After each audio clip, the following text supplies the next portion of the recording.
आपने किस एज में ये सोचा और कब आपको प्रेरणा मिली कि हमें व्यापारी के हित में ये संगठन का गठित करना चाहिए? और जैसे कि जीरो से आपने स्टार्ट किया था, आज की डेट में 1.5 लाख से ज़्यादा मेंबर हैं, ये अपने आप में बहुत बड़ी बात है और ये देश का सबसे बड़ा व्यापारी संगठन बन के उभर रहा है। तो इसकी प्रेरणा कहाँ से आपको मिली थी?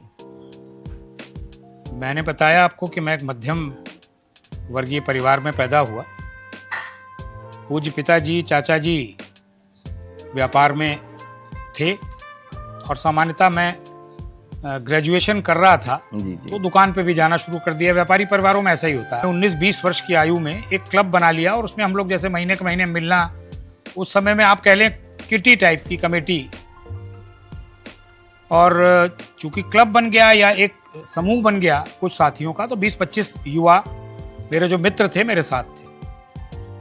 और उस दौरान सिलेंडर, अगर आपको याद हो तो एक समय ऐसा भी था कि खड़खड़े पर सिलेंडर बिका करते थे जी गैस के, और उसकी बड़ी शॉर्टेज होती थी। तो हमारे घर से हमारी पूज्य दादी जी ने हम लोगों को कहा कि भाई ये सिलेंडर भरवा के लाना है, अब गैस खत्म हो जाएगी। और उसी समय हमारे एक ब्रिज कारपोरेशन के अधिकारी थे, उन्होंने 2 सिलेंडर दिए। ओके। क्योंकि हमारी मुख्य मार्ग पर दुकान थी ऐशबाग रोड पर, और कहा कि ये दोनों सिलेंडर हमारे अधिकारियों के हैं बड़े, ये दोनों भर जाने चाहिए। और हमारा चूंकि सरकारी काम भी था। अब इत्तेफाक की बात है कि उस दिन पूरे दिन में सुबह से लेकर और शाम तक एक ही खड़खड़े वाला निकला और उसके पास एक ही सिलेंडर। खैर, हम लोगों ने वो सिलेंडर उसका भरवा दिया। और जब रात में 8 बजे के आसपास वो आए और उन्होंने कहा सिलेंडर तो भरवा दिए होंगे, चूंकि वो एक अधिकारी स्तर का व्यक्ति था, उनका सिलेंडर तो भरवा दिए होंगे। तो पूज्य पिताजी, चाचा जी भी थे, इत्तेफाक से मैं भी था उस समय दुकान पर। जी। तो चाचा जी ने कहा कि भाई खड़खड़े वाला निकला नहीं, एक ही बड़ी मुश्किल से निकला, एक सिलेंडर भरा है। तो वो अधिकारी महोदय जो थे दुकान के काउंटर की तरफ बढ़े और उन्होंने कहा कि तुम्हारी सब सप्लाई बंद करा दूंगा, व्यापार बंद करा दूंगा। और मैं काउंटर पे बैठा हुआ था गल्ले के पास। तो अचानक मुझे लगा कि ये किस तरह की बातें कर रहे हैं और किस अंदाज में बात कर रहे हैं। तो मैं खड़ा हो गया, मैंने उनका गिरेबान पकड़ लिया।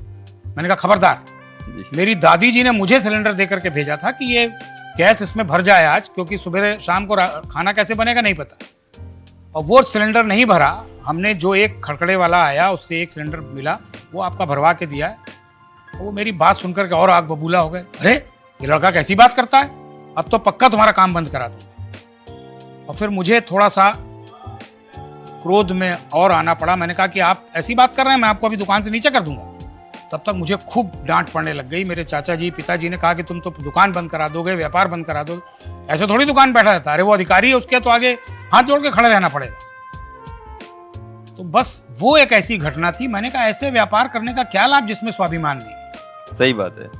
और उस दिन से मुझे लगा कि नहीं, मुझे इस व्यापारी के स्वाभिमान के लिए काम करना है। अगर हम व्यापार कर रहे हैं तो हम स्वाभिमान के साथ में करें, स्वाभिमान से करें, देश को, समाज को, सरकार को दे रहे हैं।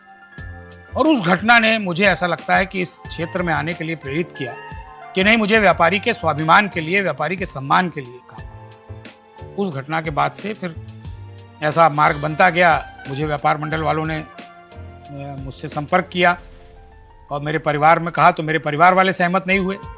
हालांकि मेरे चाचा जी सामाजिक रहे हैं, राष्ट्रीय स्वयंसेवक संघ के अधिकारी रहे, भारतीय जनता पार्टी में काम करते रहे, लेकिन फिर भी उनको लगा कि ये बिल्कुल छोटा बच्चा है, अभी 19-20 साल का लड़का है, इसको मैं अगर व्यापार मंडल में या ऐसे सामाजिक कार्यों में भेज दूंगा तो आगे की पीढ़ी कौन चलाएगा व्यापार। लेकिन जो होना है वो ईश्वर के द्वारा रचित रहता है। तो मैं इस क्षेत्र में